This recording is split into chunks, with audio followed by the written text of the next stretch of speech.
Hi, June. Hi.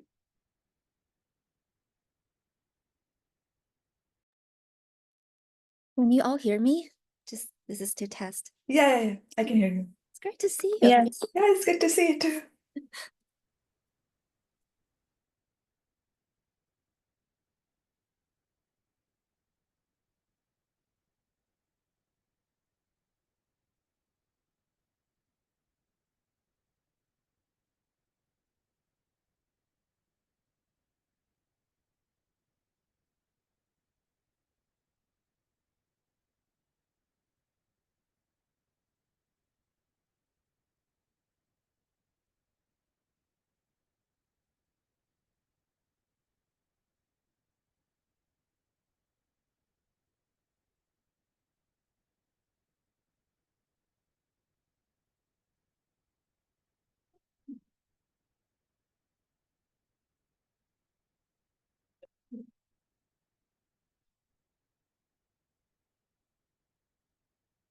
Okay, I think we should probably start. I don't have any in-person participants right now, so I'm just gonna do it on Zoom here. Hi, everyone. A one-sentence introduction. I'm June. I am a newly joined research scientist at CSDE and eScience Institute. This is my first time teaching, so please let me know anytime if you have any questions or you find anything that is not clear. We are gonna learn together introduction on using R, object and programming today. This is the first series of a 3-series workshop on using R. And then we will mainly be looking at, first of all, understand what R is and how do we use R in RStudio. We'll also be looking at how to create a working with objects, how to manipulate objects using operations, and also we'll be also exploring some basic programming structures with R that includes functions and loops. Before we start, let me show you where to find all the materials. Can you all see my screen now? Yes. You. Okay, I actually need to find the. So if you go to the workshop registration website, there is this how to say. This website has the link to the materials, and if we go to this link, it will direct us to the GitHub website where we can download all the materials, or you can click download as a zip file, or we can choose to git clone it to your local laptop computer. And what is included in this folder, there are mainly 3 files that we can look on. The HTML file is mainly for you to read and learn. So it has everything pretty well written here, but we can't run code on this HTML file. And the RMD file is what is used in this workshop, and this is how the HTML file was written. So in this workshop, we'll mainly be looking at this RMD file. This is an R Markdown file, which sort of allow us to combine what we write, text and code together. Like if you're writing a report, for example, RMD can be very handy to use. In the folder, there's also a .r file. It is directly translated or converted from the RMD. It is mainly used if you want to just execute the code and you don't care about the text. You're not interested in reading the text. Or for example, if you have a piece of software, you just want to run this .r file and get the output. In that case, we'll be using the R file.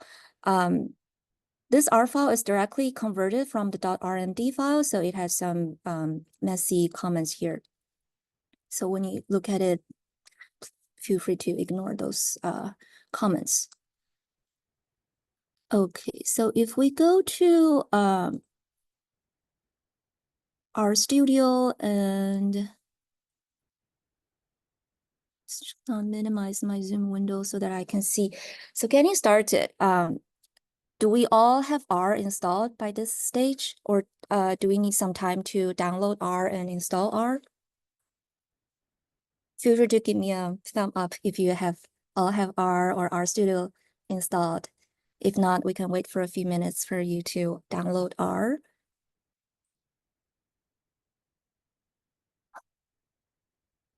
Okay, looks like almost all of us have R downloaded. So R is an open source free statistical computing software. I mainly find it really useful if we have tasks on statistical computing, on modeling, and also if we have needs for graphical presentation of our results. R is able to produce very beautiful visuals depending on some packages. And RStudio is a graphical user interface or an IDE that we use to work with R. Note that RStudio is not only built for R. Right now, if you create a new file, for example, you can see you are able to create many types of scripts like Python, like SQL, using RStudio. And also other IDE can also work with R, but RStudio is, I guess, one of the best tools of working in R, writing R codes, which is just really great to use. Looking at RStudio, we can, so if you're going to the RStudio website and download it, please feel free to notice that you have to download the package according to your own operating system. Since most of us already have RStudio installed, I'm just gonna quickly skip this step. And please feel free to interrupt me anytime or send a chat to me if you find confusing. RStudio layout. So we're looking at 4 panels here in RStudio open window. The first panel is the source window. I'm actually presenting the visual presentation of my code, but if you click on the source, this is actually where we can write our RMD file, our R file, and execute our code. And this visual is just a very nice presentation that allows us to see what we've written. And it's especially useful to write very long code and also in a really reusable format, because in the console part down here, we can also write code. For example, if we just want to use R as a calculator, we can put it simply in the console, but the console doesn't really cannot really save your code into a code file. So whenever we want to write code in a code file, we'll be starting with the source file, source panel, and then we'll be starting with a new file that is either an R Markdown or R script, depending on your need. Yes, I saw the chat here. This workshop is being recorded, I guess. So please don't worry about taking notes, because the material will all be available. I'm also gonna send the link to the material in the chat if you don't know where to download it. So I've sent the link. This is the link to the materials that we are covering in this workshop. Okay, so back to the panels of RStudio, we look at the source panel, and this is down below is the console panel where we can just write code and see the output of the code immediately. You can also notice that there is a terminal tab, which is the actual terminal on your laptop, so on your computer. So for example, if you have a Git folder, you don't really have to go to your actual terminal window to perform your operations. You can just use the terminal here. It's exactly the same as your terminal. And the background jobs is really used when you have a very large job and you don't have to monitor that job all the time and you want to do something else, you can keep it in the background. This is very useful if you have very large data set, for example, or very time-consuming job that you want to work on while you work on some other tasks at the same time. And on the right hand side, we have the environment panel. This is really useful feature of RStudio. It sort of allow you to see all the objects that we worked on when we're analyzing data, for example.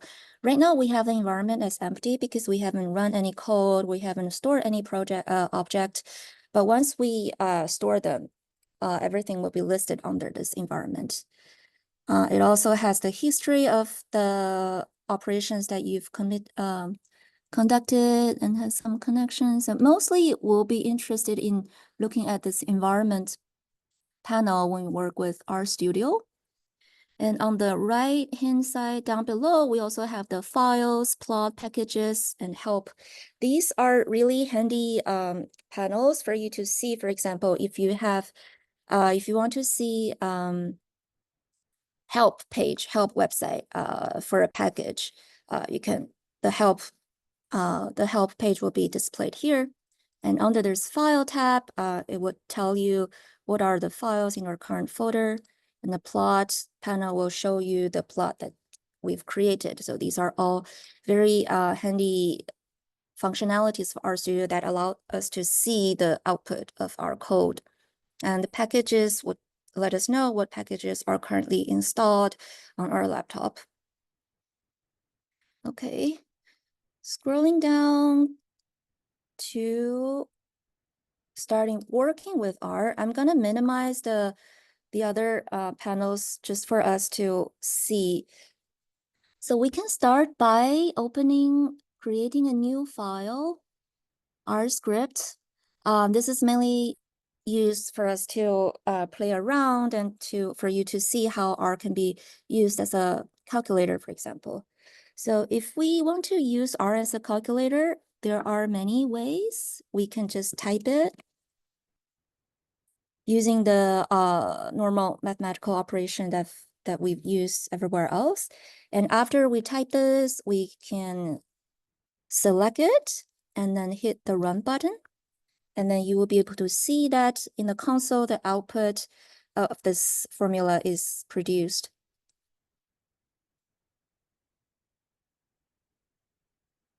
We can also feel free just to type what we want in this console output and hit return or enter after the formula, and you will be able to see the output. But then just as we introduced in the console, you won't be able to easily save your code into like a code file, like the R script here. So we can do basic mathematical computations using all these signs, and then note that pi is hard-coded into R. So when you want to perform calculations using pi, we just type pi. I'm gonna run this code chunk for us to see the result. Each line of output corresponds to each line of formula that's input here. You will notice that 1 divided by 0 is giving us a result of infinity, which is R showing that is sort of the result exceeds the maximum representation of numbers. If you use -1, for example, divided by 0, you're going to have minus infinity. Feel free to try some on your own. I'm going to pause here for a minute for us to play around it and try some of the calculations that you want to test on.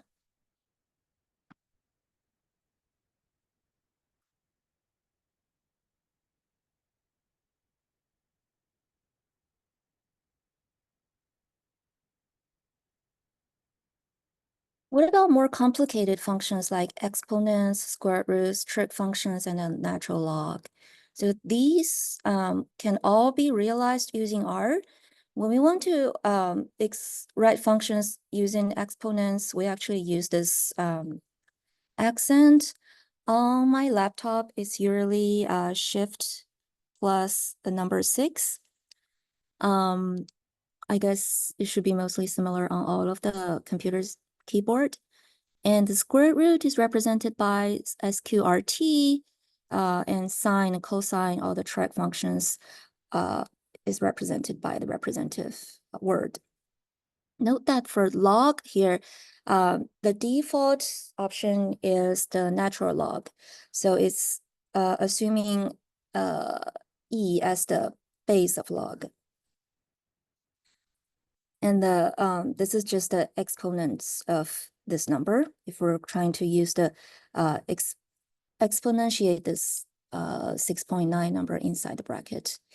Note that log computes the natural logarithm, but what if we want to use another base in this log function? And then whenever we have questions on how to use this function, we can type a question mark followed by the function name that we want to learn in the console. And if we press enter or return, you will notice that in this help panel, RStudio is telling us what this function is. It will normally show us the description of this function. And then if you scroll down, it will tell us the usage of it. So that we can see that although log takes e as the default base, we can also adjust the base by putting a base equals function here, argument here. And there's also a convenient function for us to use log10 and log2 as the base, followed by the actual number that we want to input using this log function.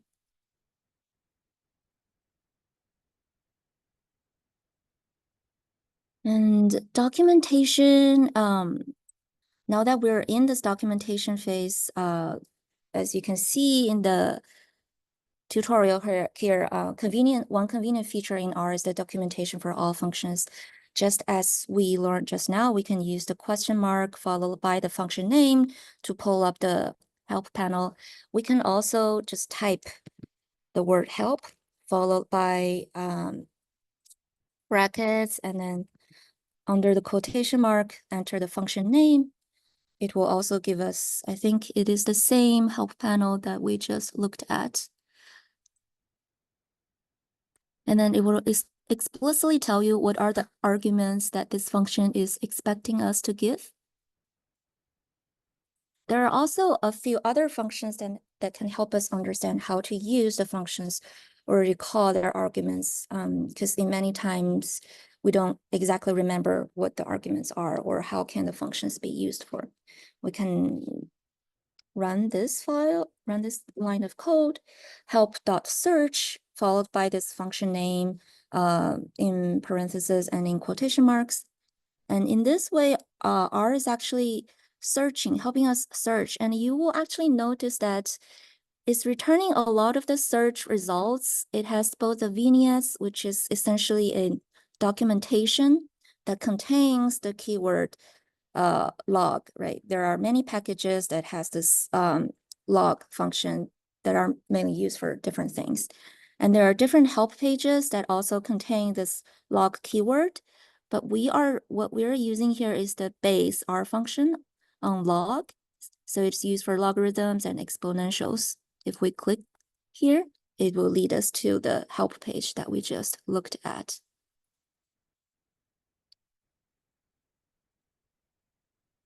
Any questions before we proceed to the objects part? So just quick clarification, what was the difference between just the help log and the help search? I think for a help log, you actually, the help log will direct you into this help page of log, right? Of this base function log. Oh, okay. For help.search, you can input like a keyword. You might not directly know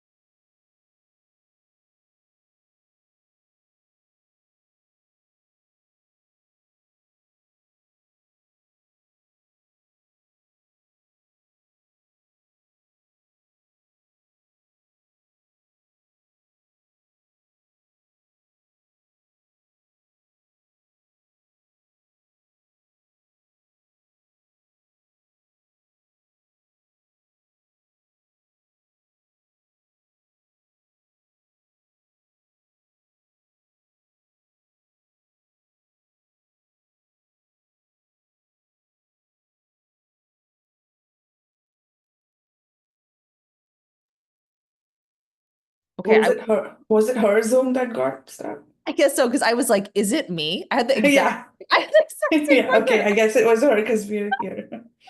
Okay, good. Okay, it sounds like, it looks like we're getting back Yeah. together. Okay.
Would it make sense to join again? What did you just say?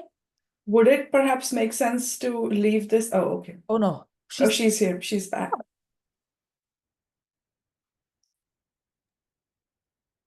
Are we back? I think so. I don't know what happened there. Exactly. I thought, did we all lost connection or is it just me? No, I think a few people lost connection and Yeah. but others didn't. So Sort of panicked a bit. I thought it was only my Zoom and then I no, was no, you're okay. You're okay. I Yeah, come back, you're okay. everyone will be gone. No, you're okay. I think all of us froze, at least on my end, it froze for a long time. And then I think I somehow was, Zoom is like I came back updating. then. Zoom Okay. always updates when you don't want it to. It's like it's always gonna be that. Okay, I'm just Yeah. resume sharing my screen.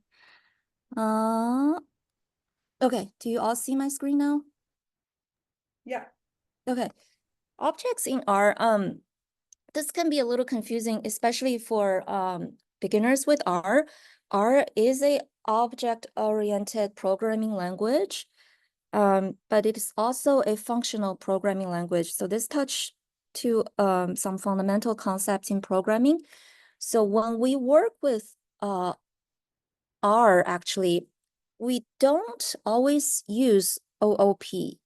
Actually, the more important function for R is functional programming, especially for data analysis. Imagine we get some type of data set as an input, right?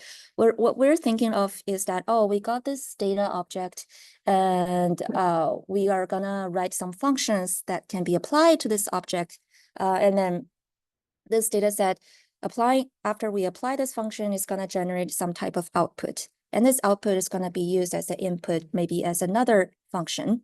And then we run this series of functions on this data set to produce what we want. So this is mostly called functional programming.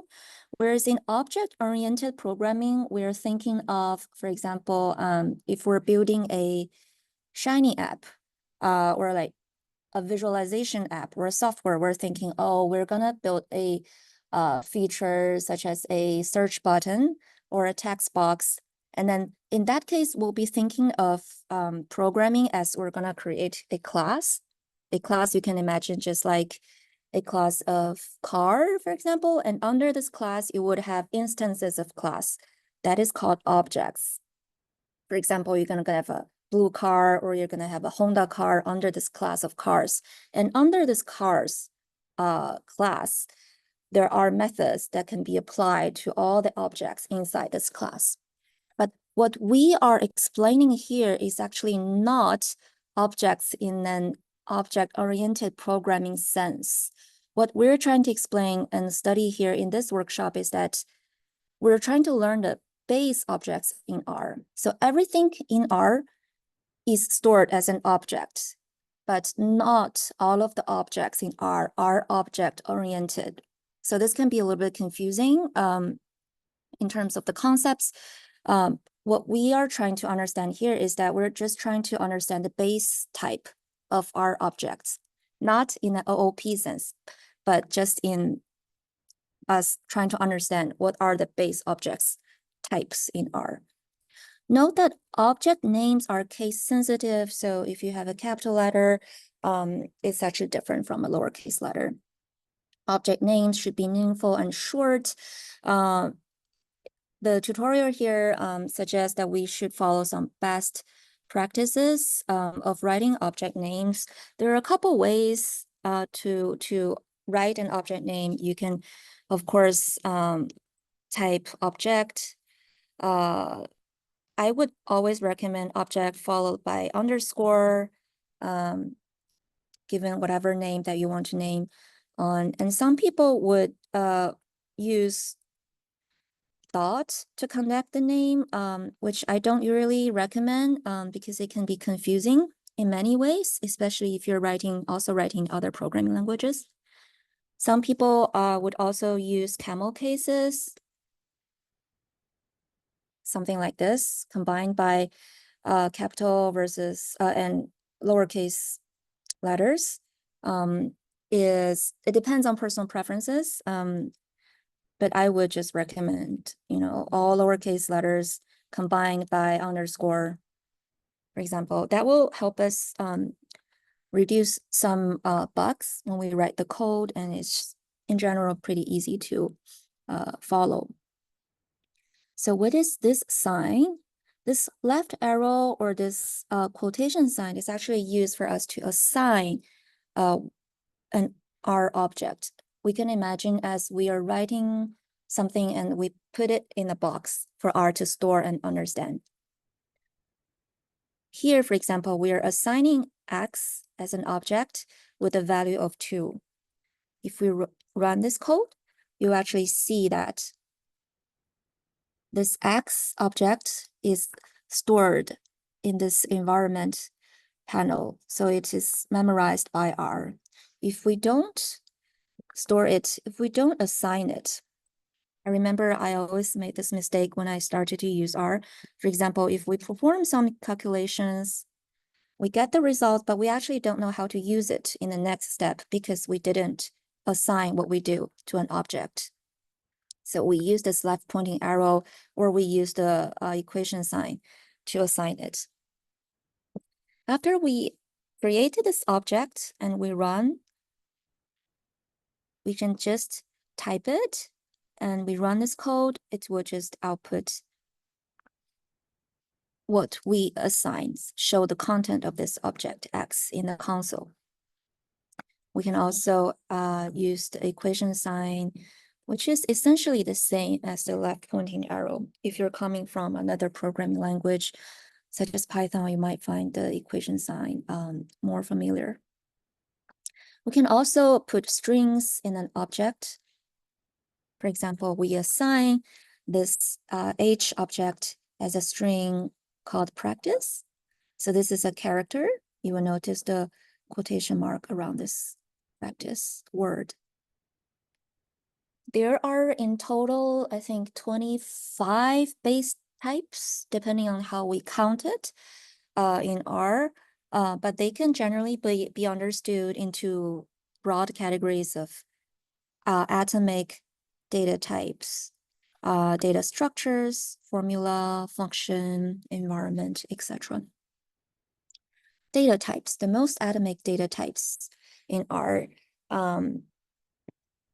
they have one of the following data type. They can be a value, they can be NA, which represents an observation with no data, for example, a missing measurement, or it can be null, which isn't really a value at all, but it can still have the data type class. We will also likely encounter other data types such as date or POSIX-CT if we're working with date or time. This will enable us, for example, if we want to plot a time series plot, these types of data will help us create very handy functionalities when we're plotting. And then these other data types are just extensions of the fundamental data types that we'll be going through. To determine what data type or what the base type of an R object is, we can type using this function called is, followed by the object that you want to search for. So here it will tell us that this object of A in the quotation marks is a character, and these output are the higher level class this character object belongs to. So it's also belongs to a class of vector, and then higher it belongs to a class of data.frame, row label, superclass method, etc. We can also use the str followed by the object inside the bracket. Str stands for structure, I think. So if we run this code here, it will actually tell us this is the true is actually a logical type. Logical means that it can be true or false or NA in this case. Imagine if we're having a variable called if a subject smokes, for example, sometimes people will store this object as a true, false, NA values. We can also use this function called class, followed by the type of object that we want to explore. And this class function will tell us that this 123.45 is a numeric object. How about this 1000? If we look at this 1000 number here, note that it is no longer a numeric, but is an integer, because here we've specified R to convert this numeric number into an integer.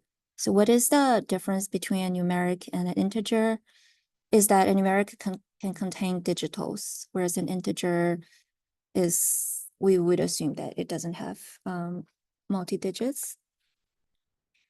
If we assign this number as numeric into an object of n, you can actually see that this n object is stored here versus all the above line of codes where we actually didn't assign all these values into objects, so we're not seeing them in the environment.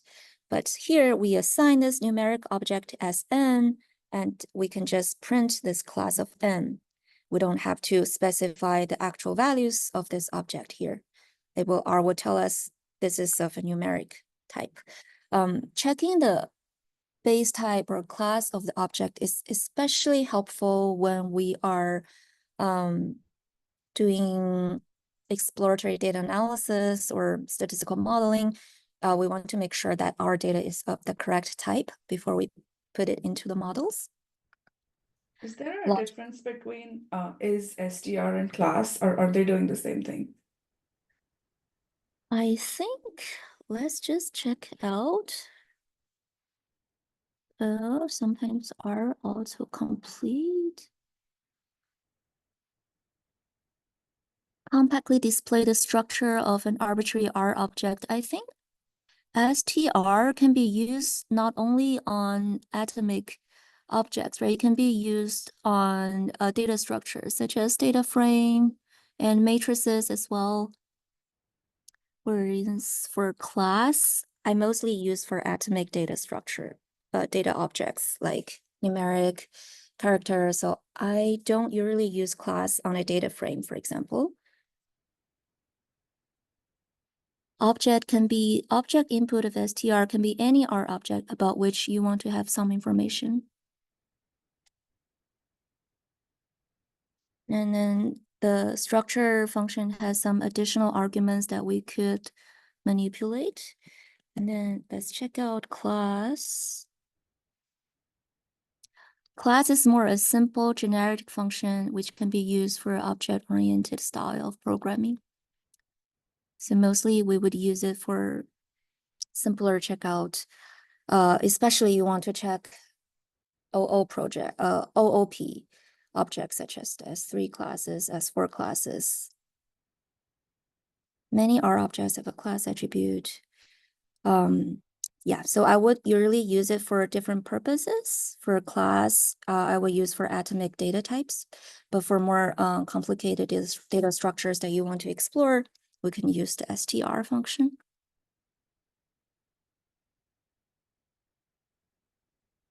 Logical, as we just looked at, these are values for characteristics that are either true or false.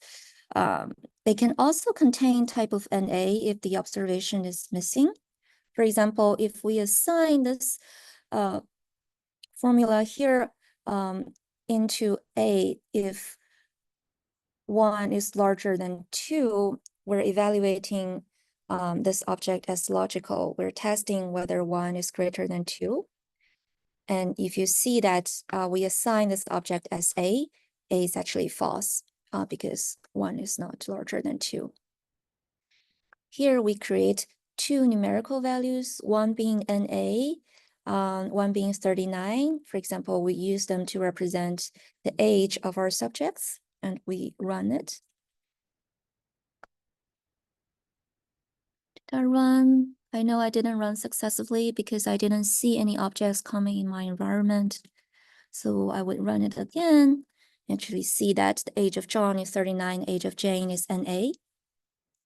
And then here we test out if the age of John is greater than 50, R will return us a false. Age of Jane, if age of Jane is greater than 50, R is also returning as a logical object that is NA. And logical values can often be also expressed in binary formats, such as 1 equals to false and 0 equals to false and 1 equals to true. These values are interconvertible, but I guess other softwares may convert logical values into other type of numbers. But in R, we use 1 to represent true and 0 to represent false. This could be really handy if we are, for example, putting this variable as a outcome variable in a logistic regression, and you want to have 1, 0 instead of true, false as your outcome variable in the model. For example, here, our input is a numeric value of 1, but we are converting this 1 into a logical and assign it as an object T. You will notice that T is actually stored as a logical of true here. Similarly, F, we assigned it as a logical of 0, so F is stored as a false here in the environment. Note that in the actual writing of R code, you don't have to include this parenthesis. This parenthesis is for us to show you to print out the result. If you're only interested in running it line by line and see the output, and store it in the environment, you're not interested in seeing the output, you don't have to include the parenthesis in the code that you write. Numeric values are numbers with this large range, depending on the computer that we're using. If we want to see the possible range, it sort of varies by our machine. So this handy function tells us to check the size of maximum number. You know, for example, this is the maximum of integer that my machine can process. This can also include decimals. So here is a link for us to refer to more information on double precision floating point format. with different machines. Integer values are numeric, but they can only take on whole rather than fractional values. And they do have a truncated range compared to numeric. If we try to create an integer that is out of range, for example, R will tell us that an A is introduced by coercion to integer range. Because it is out of range, R would set this object as an A integer instead of storing it as a value. To tell whether your object is an integer or numeric, for example, if we are actually converting a numeric object into an integer, you will notice that in the environment, it is stored as this number followed by a suffix of L. Whenever we see this suffix, we know that it is stored as an integer type instead of a numeric. This is really important when we are when we need to make sure that our data input is of correct types. Some model arguments only take integer. I remember once, my model input was a numeric, and then the model is just returning a lot of bugs and error that I don't know what is going on. In the end, it sort of requires that I convert that into an integer instead of using numeric. Complex is also an atomic data type that is mostly used in mathematics. We don't use it a lot in applied social science research, but please feel free to refer to this Wikipedia page for a full explanation of complex number. Another data type that we always encounter is also is called character type. It can include the full set of keys on your keyboard that prints out character, typically A to Z or lowercase a to Z, punctuation, etc. It also includes the full set of ASC2 characters. For example, if we create this accent, I go in this R object, the class is character. We can also assign it into an object which will be stored in our R Studio environment. Numbers can also function as characters. In some cases, for example, zip code, it doesn't really make sense to store them as numeric because they are nominal numbers. Nominal, for example, if we assign this my zip object as the zip code here, you will notice that my zip is a character stored in our environment. It comes with the quotation marks. It is not numeric in that we cannot perform any calculations on this object because we cannot add a word with a number, essentially. If we do want to perform any numeric operations on this object, we need to turn it into numeric. So we can use this function called as.numeric, followed by the name of our object. And then we apply this calculation on the object that's converted to numeric. But in this case, it's pretty silly to put it on zip codes. This is just for illustration purpose. Boston has a zip code that's starting with zeros. If we assign this Boston zip as a character as a start, you will see this Boston zip in the environment. It actually starts with a 0 and then followed by 2, 1, 3, 4. But if we convert it into a numeric, you will notice that the 0 is removed due to how the numeric values are represented.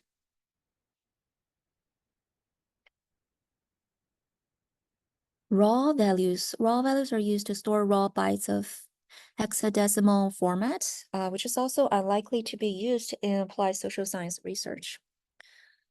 But we can see, for example, the hexadecimal value for the character Z is 7A, which I don't exactly know what that means, but we can refer to the documentation on raw values if we're interested in knowing more about this data type. Okay, data structures. Before we proceed to data structures, do we have any questions?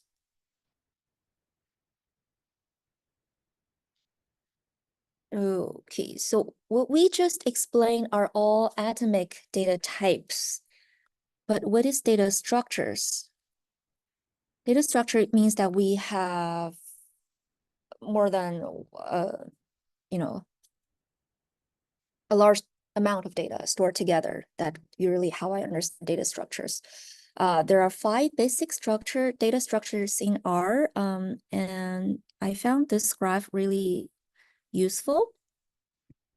There are vector, matrix, array, data frame, and lists, and we'll go one by one on what each of these data structures stand for. So let's first go to vector. A vector in R is an ordered collection of one or more elements of the same data type, which means that we can only store, for example, all numeric or all character in a vector. We cannot mix the type of numeric, character, or integer in the same vector. They're created using the C constructor function. Oh, here we're not using C because we only have one element in this vector. We can just assign it and check out. It is both a numeric object and it is also a numeric vector containing this one element of numeric object. This is a single value object. But if we have more numbers or more than one objects that we want to create, we need to use this C constructor. It stands for concatenate or combine. And this rep function is used when we want to repeat something. We can actually learn how this rep is used by type help rep or question mark followed by rep. It will tell you that it is used for replicate elements of vectors and lists.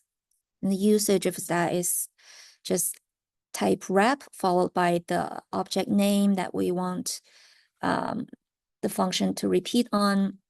And then usually we would input the number of like times that we want this function to work on. Below we can see the further arguments that is included by this function.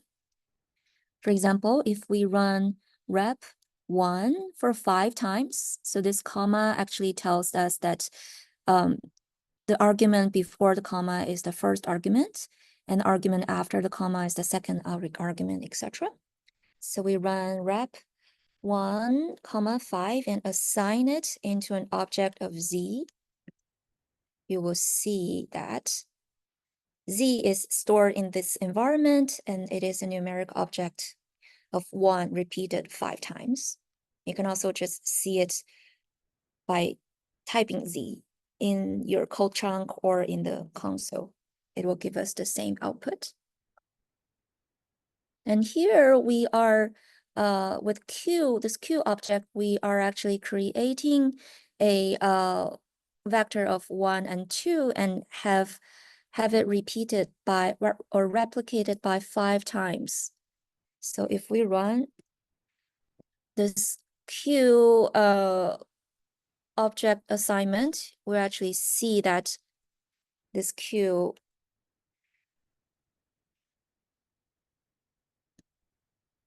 is a numeric object, and then it contains 1 and 2 replicated by 5 times.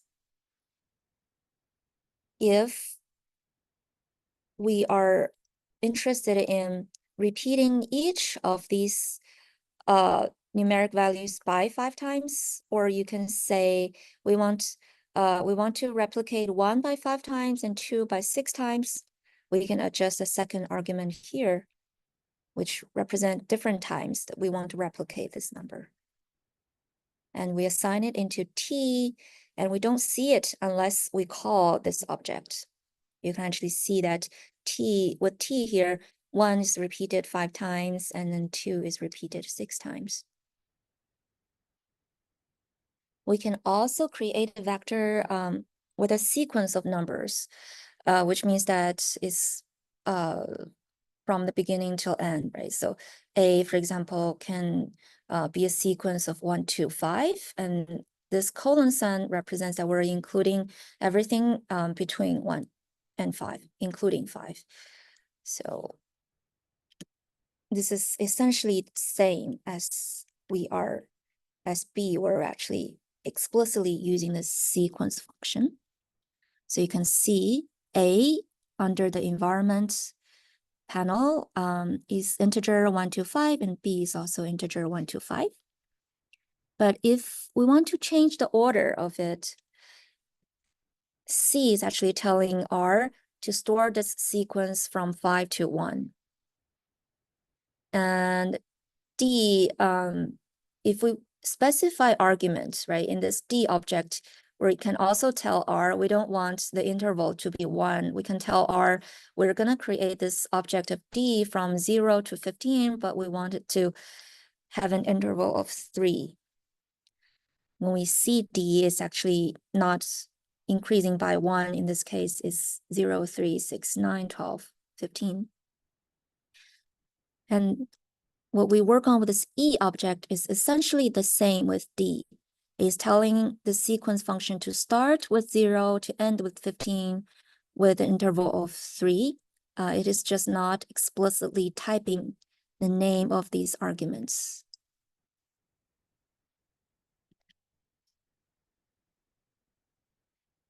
So as we mentioned, vector can only store one data type. If we try to create a vector with mixed data types, we will get unexpected results. It really depends on what what types of objects we're mixing together. Mixing character elements with other elements, for example, will result in character representations. For example, everything here, even with this numeric and with this logical object, is turned to an object.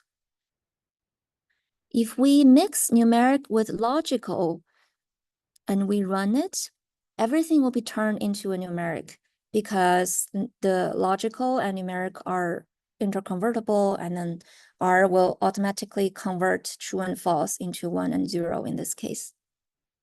But whenever we add a character in this vector, everything will be converted into a character. And with vectors, order is very important. 1, 2, 3 is not the same as 1, 3, 2. This is especially important if we want to identify an element inside this object based on its position. For example, R will maintain the order of elements in vectors unless a process is initiated called sort. We can sort this vector following the ascending or descending order, but if we do not sort it, the vector will be stored with its original order of elements.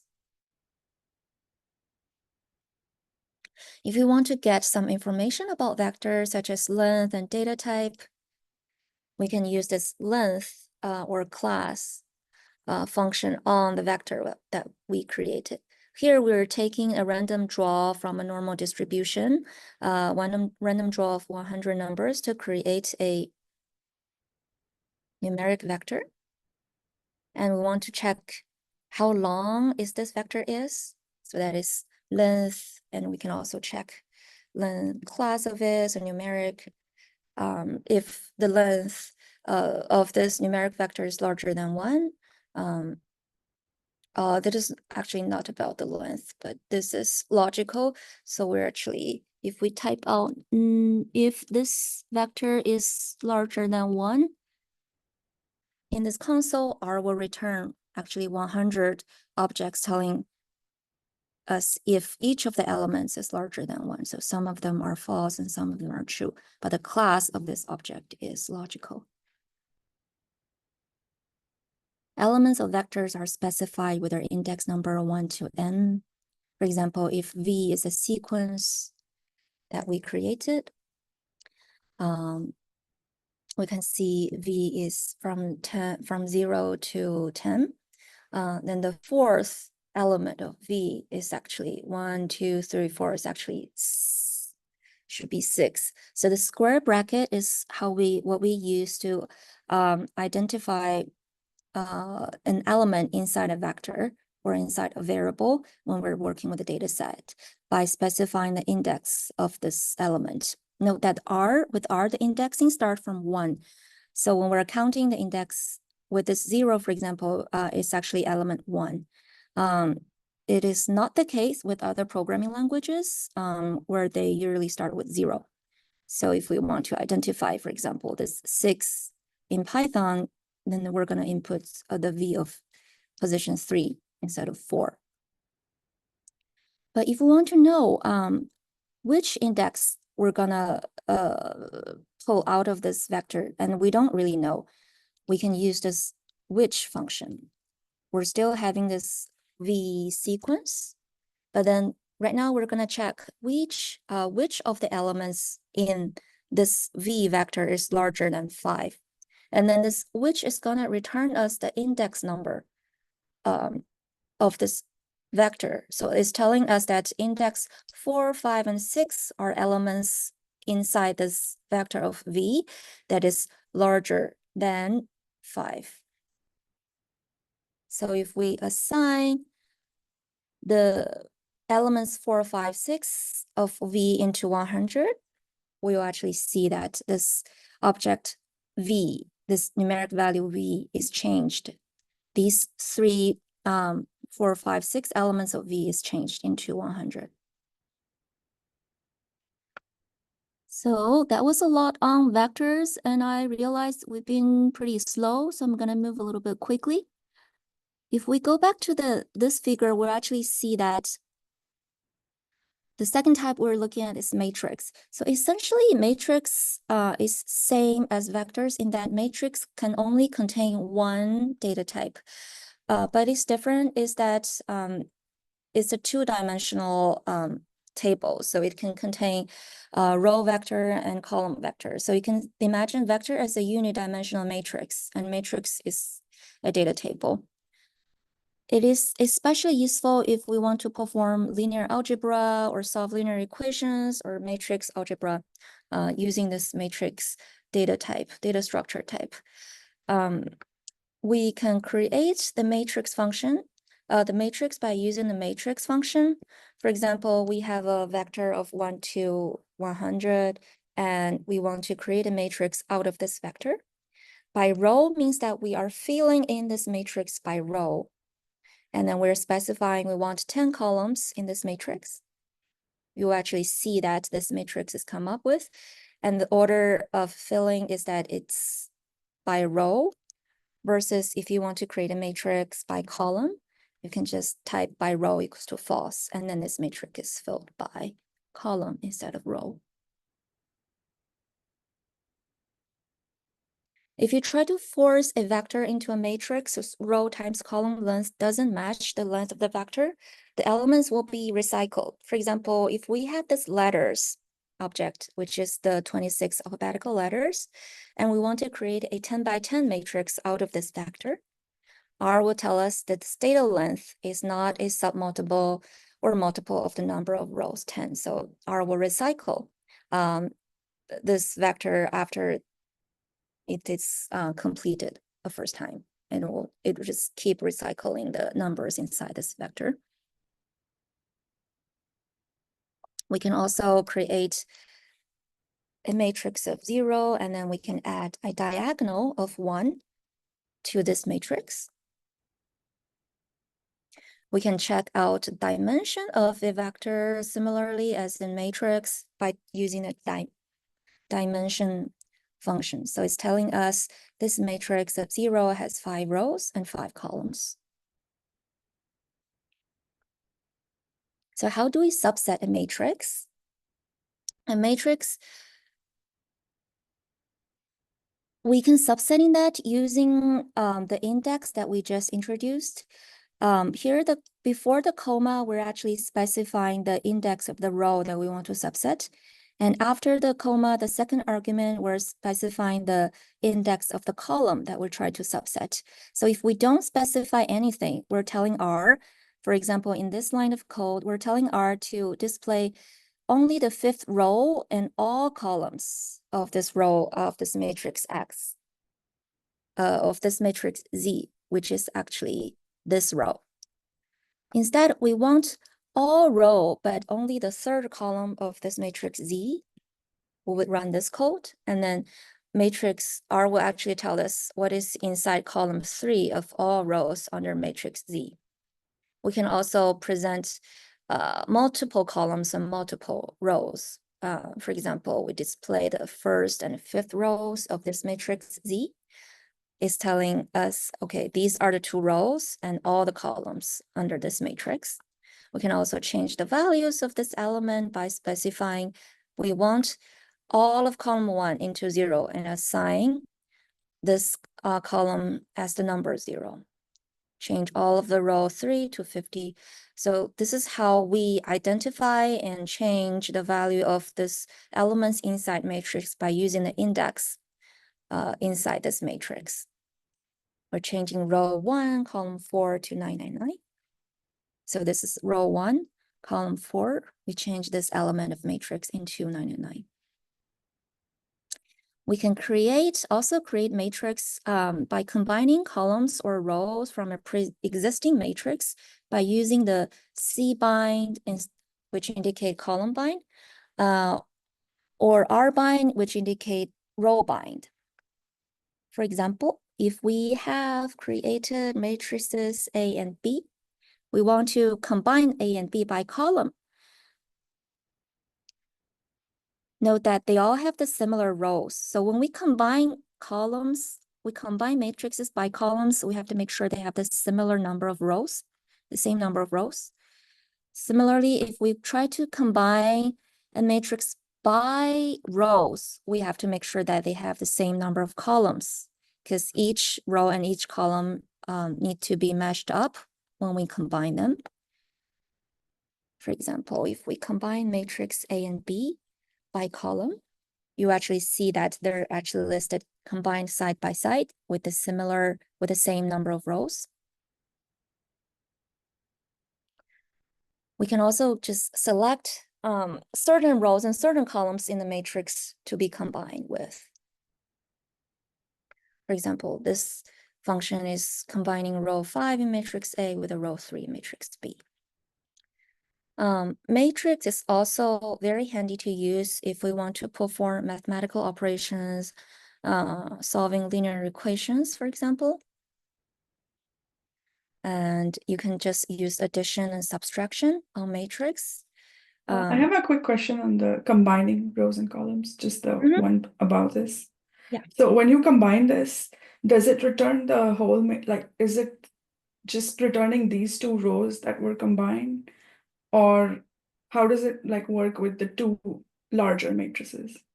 If we don't specify the row or column, right? If we just say, I want to combine matrix A and B by rows, and then we'll combine everything together. Yeah. But if we do specify the columns or rows inside the matrices, you can actually see that we're specifying we only want this square bracket can be understood as subsetting. So we only want the subset of matrix A that includes this column of 1 into this cbind function. We only want column 1 in matrix A and column 1 in matrix B into a new matrix. Using cbind, we're actually combining only these 2 columns. Okay. If we want to combine rows, we would input the first argument before the comma. So here, columns is the second argument after the comma, and rows, we specify the argument before the comma. Okay. Thank you. Yep. So with mathematical operations using matrices, addition and subtraction is pretty straightforward. We just use the addition and subtraction sign. But with matrix multiplication, is different. We don't use the normal asterisk sign. Instead, we use this percentage followed by percentage sign for matrix multiplication. Actually, you can forget about this backslash. It's for presentation purpose, but this is actually the operator we use for matrix multiplication. For example, we create two matrices here, matrix C and D. The dimension of matrix C is 5 rows, 4 columns, and the dimension of matrix D is 3 rows, 5 columns.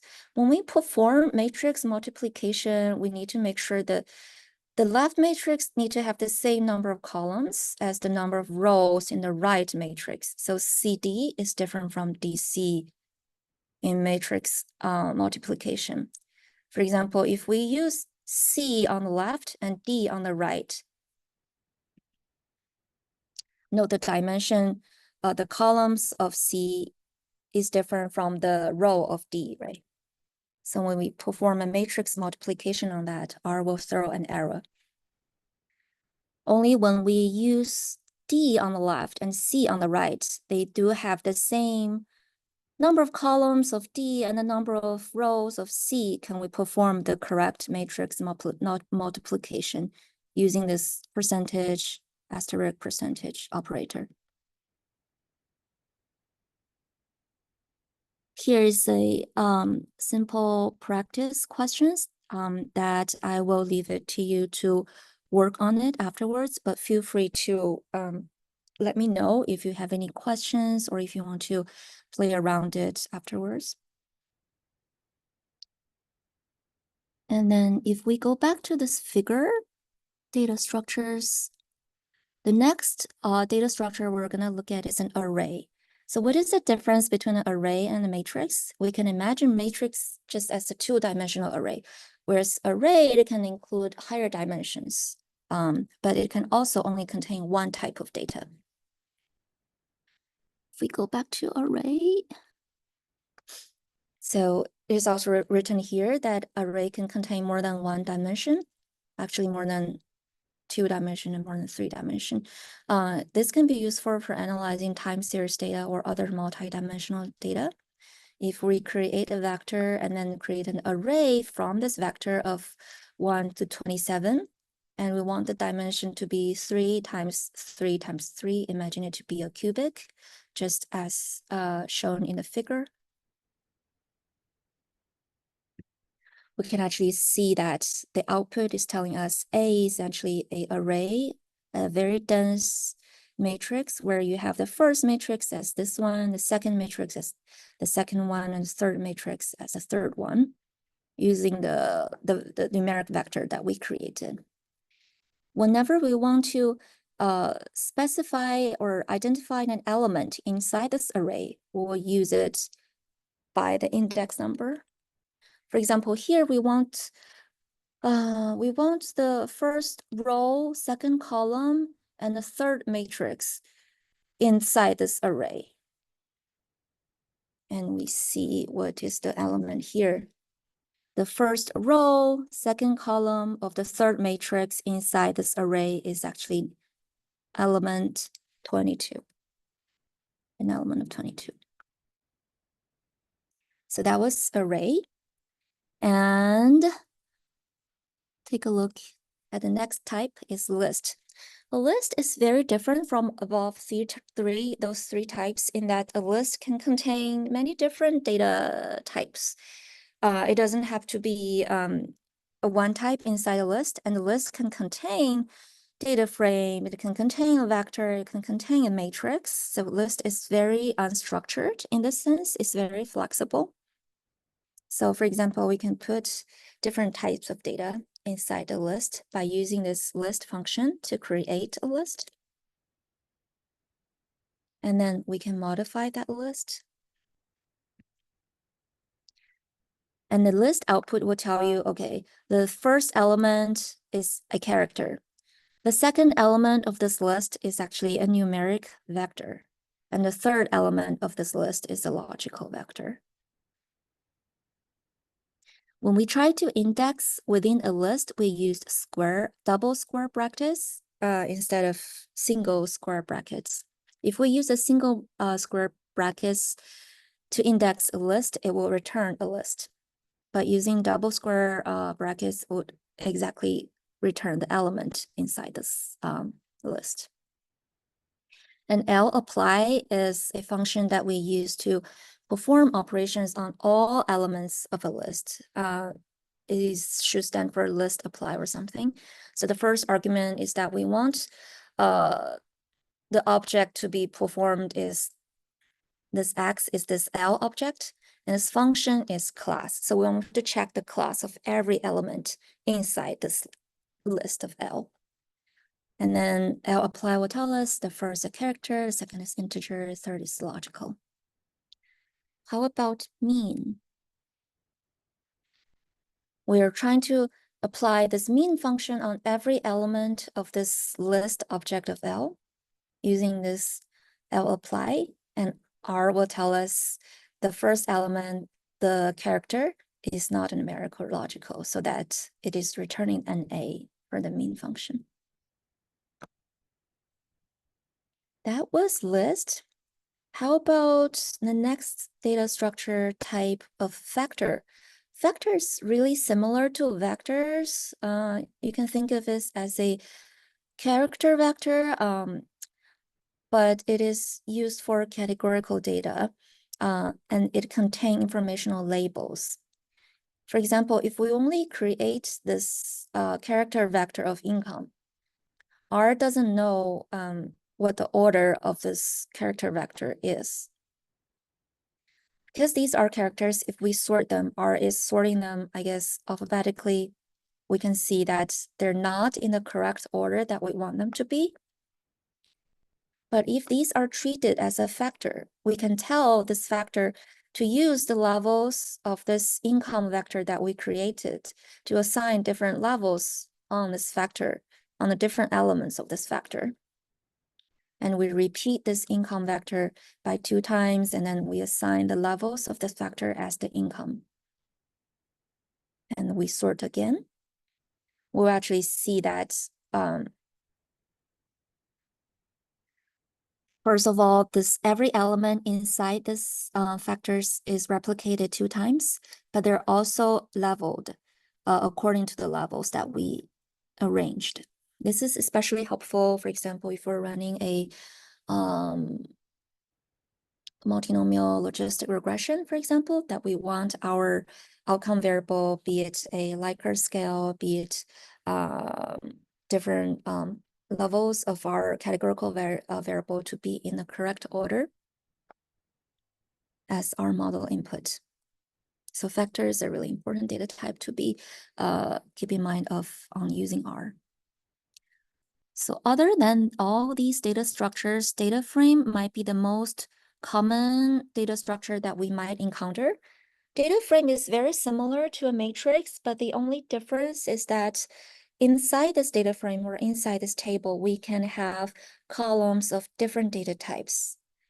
This is very common when we read in a data set. For example, we have a subject represented by the subject ID. We have the gender variable that's of a character type. We have a height stored as numeric. We have the income stored as a factor. So once they're grouped into a data frame and we print it, we can actually see that here, this line is showing the different data types of our columns or our variables inside this data frame.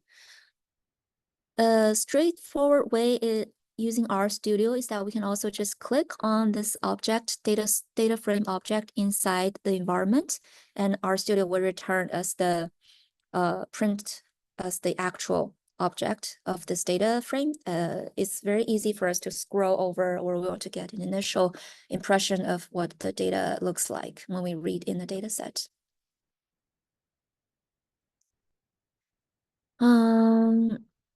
I think that was everything about the data structure. The environment section just tell us what is included in the environment. So if we type ls, it will tell us we have all these objects stored in the environment of our session. We can also remove it if we want to clean everything in our environment by using this rm list equals to ls. This broom function is also used if we want to clean everything stored in our environment. This is very handy if we are running our script multiple times, and at the beginning of each of our running, we want to make sure that we've cleaned all the cache to reduce the potential of mistakes and bugs.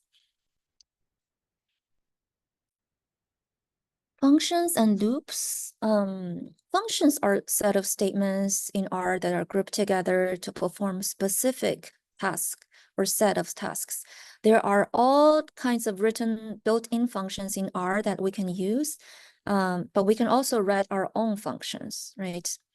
Most functions are created with the code of this form. So this is the name of the function that we try to assign this function into a name of it, function 1, function 2, for example. And we created it by using this function. So the name of this function is called function.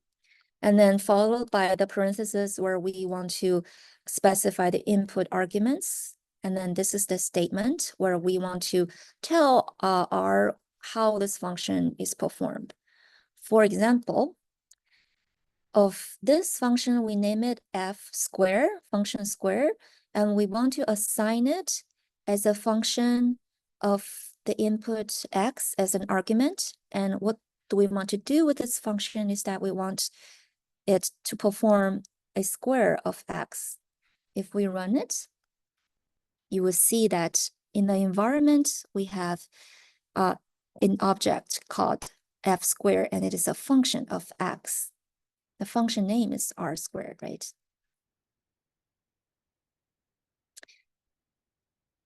And then in this function, f squared 2, we're actually doing the same, but we're telling this function we want to print some text together with the result. We run it. We notice that in second function is stored in R. And now we actually want to use this function. Suppose we have a numeric vector of 1, 2, 3. We want to know for each element of inside this numeric vector, what is the value of the square term. We don't have to just type one by one. We can just apply this function on this object we have.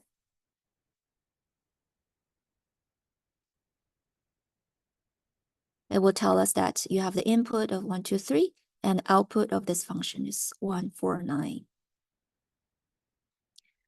The ... argument is mainly used if your function do not have a priori number or set of arguments, or you have a very large number of arguments that you want to input.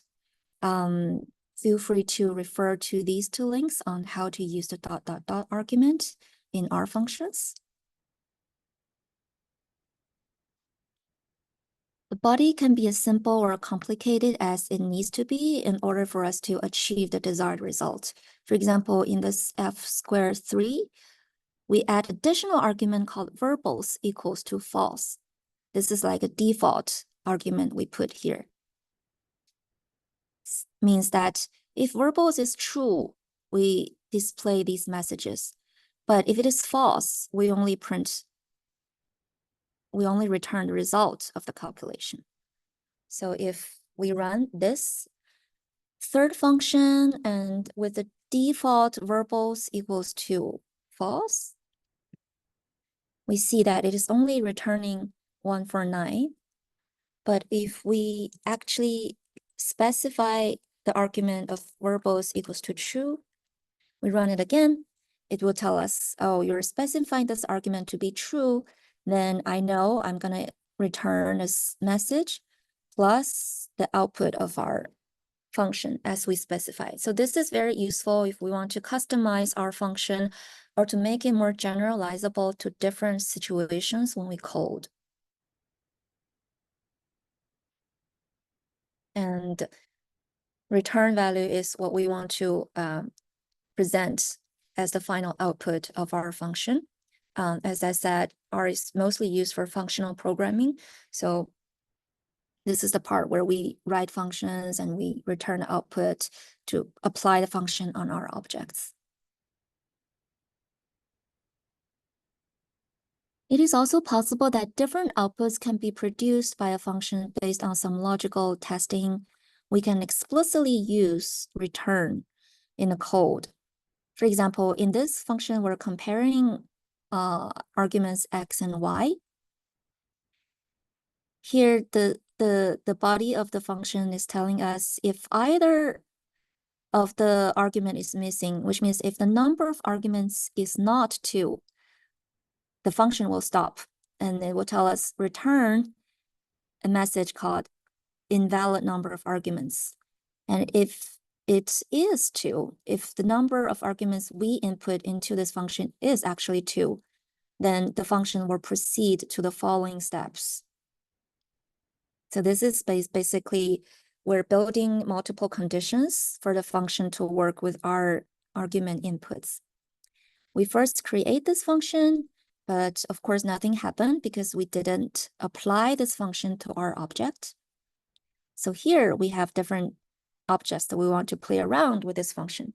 We want to compare 1 using this fcompare function.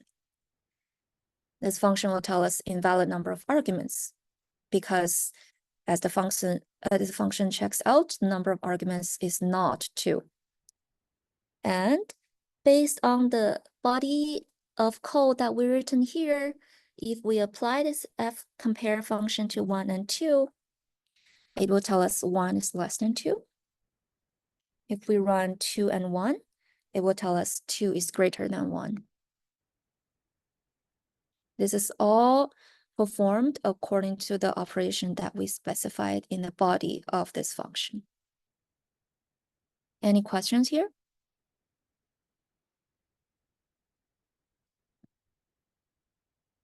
Okay, so the last part of fundamental programming skills that we need to know about R is looping. Loopings are run when you want to perform a series of tasks over and over again on a set of objects, so you don't have to repeatedly write code. Instead, you can just loop it. A for loop is constructed using the form for. So it's telling R, for every element in this set, we want R to do something. Normally, this can be a function inside a loop. For example, we've created some function here, and then we want it to be applied on every element of our set. You can use a for loop, just as what we use the lapply function on the list. Here's a simple example. We have a letter object of letters from A to Z, for example, and this had 5 of letters means that we're looking at the first 5 letters in this letter object. And now, using this for loop, we're telling R for every iteration, so I sort of indicate index or iteration inside this object, this set. For every element inside this head of letter 5, we want it to be printed. So we actually don't have to type head letter 5, print 5 times. We just loop it through all the elements inside this set that we specify here. And then this is what the for loop will output. In this example, we're actually having the for loop iterate from 1 to 10.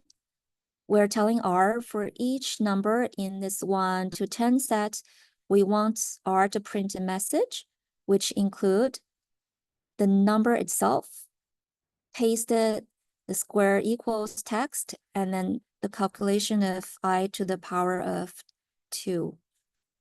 So this is the for loop will tell us 1 squared equals 1 till 10 squared equals 100 for every element inside this 1 to 10 vector. Another approach is the while loop.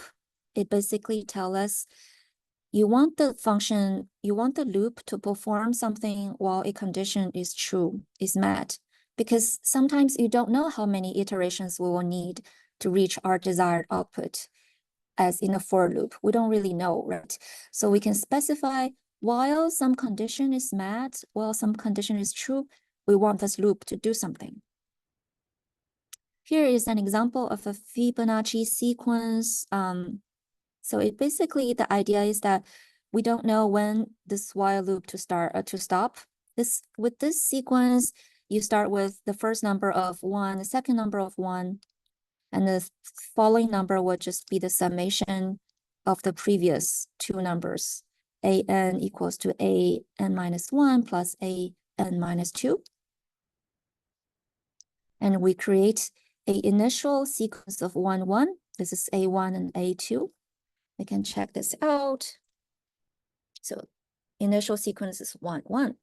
But we sort of apply this while loop on this sequence. We tell R, if the very last, the length of sequence, in this case, will be 2, right? But the sequence is keep getting updated. So we're telling R, if the last term of the sequence plus the second to the last term of the sequence, if the summation of these two terms is smaller than 100, then we will be updating this sequence. We are assigning a term number of length of the sequence plus 1. So after, for example, 1 and 1 plus 1 is less than 100, this while loop will create a third term number. And then the sequence will be updated into concatenating the original sequence with a new term, which is, the new term is 1 plus 1 equal, or 1 plus 2 for the fourth item, right? So this is sequence of term, the very last term plus the second to the last term in this sequence, and then we print this sequence. This can be a little bit hard to understand. A good way is for us, you can feel free to print every step if we don't understand it. So print every step of a loop or function will help us understand what each step is doing, right? If we assign a term number, here the term number will be equal to 3. But essentially we're telling R, if the last two terms, the summation of last two terms is smaller than 100, we just keep running this loop. Until, in this Fibonacci sequence, 55 plus 89 is definitely larger than 100, and this while loop will stop. So this is what we use the while loop for. Any questions on that?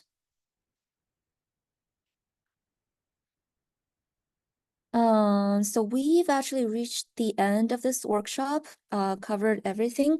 I was going over pretty quickly on the second half of it. Please feel free to let me know if you have any questions, both here right now and afterwards. You can also feel free to use the CSD consulting hours or Caesar consulting hours or eScience consulting hours. If you have any questions on coding with R and using RStudio. So I'm gonna stay here for a couple minutes more if you have any questions that you want to ask. Thank you, everyone.